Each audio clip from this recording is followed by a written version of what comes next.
unless you don't want to change, then nothing's gonna happen. You can eat 3 bags of chips every single night, and the only person you're tricking is yourself. Why are we responsible for everyone's feelings? Get off the fucking couch and go do something about it if you don't wanna feel sad.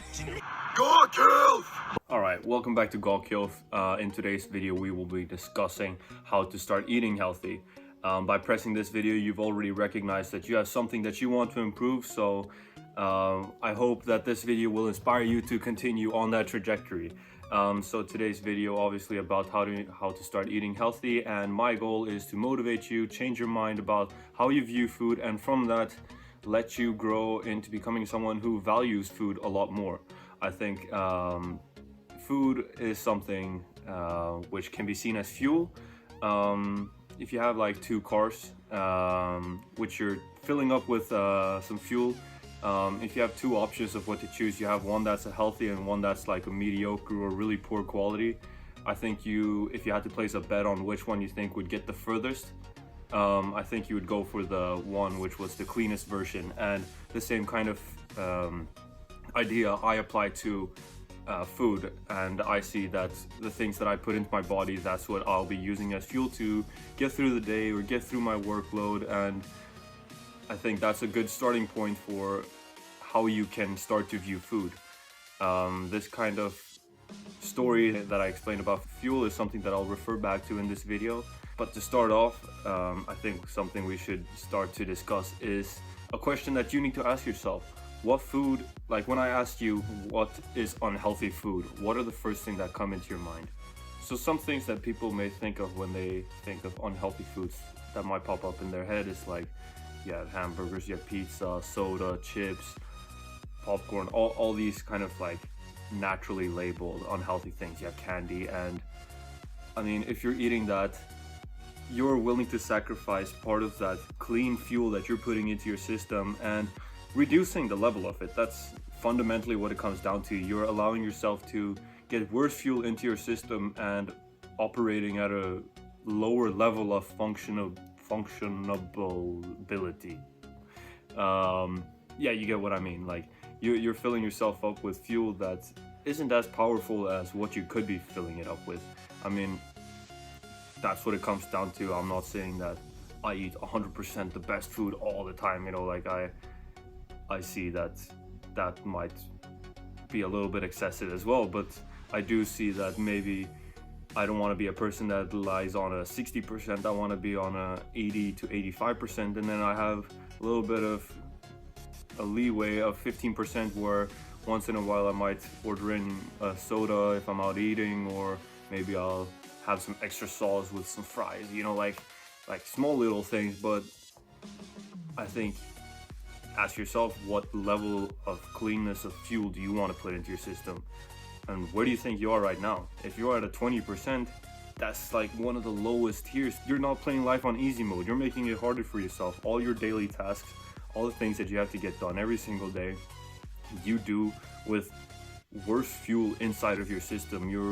You're intentionally making life harder for yourself. Like if you were instead to eat like healthier things, then doing all those things all of a sudden becomes easier because you have more energy. You waste less time and energy for like breaking down bad foods. Moving on to another kind of perspective about food, I think when you recognize the things that you eat that you could be replacing, for example, you have soda. One thing that many people instead start to drink is zero sugar soda, and this is just my personal opinion, but I prefer to know what is going into my body. So that artificial sugar, I have no clue what it really is, and neither does anyone really else. So when it comes to like, if you're gonna drink soda, I still prefer to drink the soda that has the sugar, because then I at least know what's going into my body. Whereas when you have this artificial stuff, it could be anything. And yeah, I mean, people drink it, people are surviving. I mean, it's not deadly. But like for me personally, if I'm going to have a little bit of a cheat or decrease my fuel level, you know, then I prefer to know what's still going into my system. And I don't really see, like, you have these drinks that are like 0 calories or food that are 0 calories. I mean, yeah, sure, maybe they've done some tests to verify that, and if I did those tests, then I'd probably get the same numbers, but it's still something going through your system, so something's happening. So I don't really trust that either. I try to stick with what I know and what makes sense and what people have been eating historically. Like the less you know about what's going into your system, I'd say that correlates to a lower percentage of fuel going into your system, because you don't really know what's going in. And you see all these people getting more obese and testosterone levels going down, all these factors, and some people tie that to the food that we're consuming. And I mean, you can choose to believe what you want, but I think that when these figures are going up, you have like seed oil increasing and all these things. Like, I think, for me at least, I prefer to revert back to as little as possible processed food as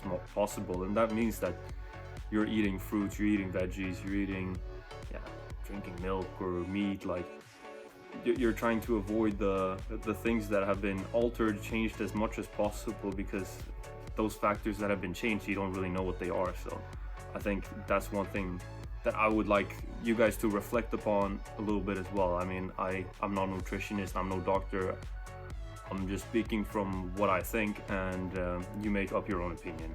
I just felt like that's something I wanted to explain to you guys though. So let's move into what you can actually do to start eating healthier.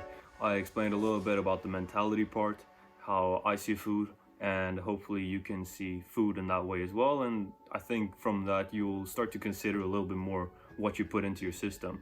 But something super easy is, when you go to the grocery store, just don't buy anything unhealthy. Like, just completely avoid that aisle where you have the chocolate, you have the chips, you have all the stuff that you know are, you have that unhealthy aisle, you know. You just go inside and be like, okay, I'm not going to buy anything from that, because if you don't have any of that at your home, you're not gonna be able to consume it. Another thing that I think really makes it easier to start eating healthy is meal prepping. If you meal prep, then you have your meals already prepared. So then, I mean, unless you love to spend money, then when you see that meal prep going bad, then you're gonna get pissed at yourself because you made all that food and now you're just throwing it away. So then you're gonna force yourself to start eating healthier, and that also means that you're less spontaneous with your meals because you have that stuff already figured out. And I mean, just making food in bulk is just such a time saver as well, because it allows you to, I mean, making any meal, any dinner or lunch, you're counting at least maybe 30 minutes or something for the cooking part. So if you can limit to 2 cooking sessions per week, that's like 2-3 hours out of your week that you've saved, where now you just need to heat up the food. So that's a really big one that's helped me a lot as well. With all these things of self-improvement, everybody wants the best for you, but no one's gonna force you to not eat, or no one's gonna be there like, no, you can't eat this or that. Like, you have to be your own police, and unless you don't want to change, then nothing's gonna happen. You can eat 3 bags of chips every single night, and the only person you're tricking is yourself. Like,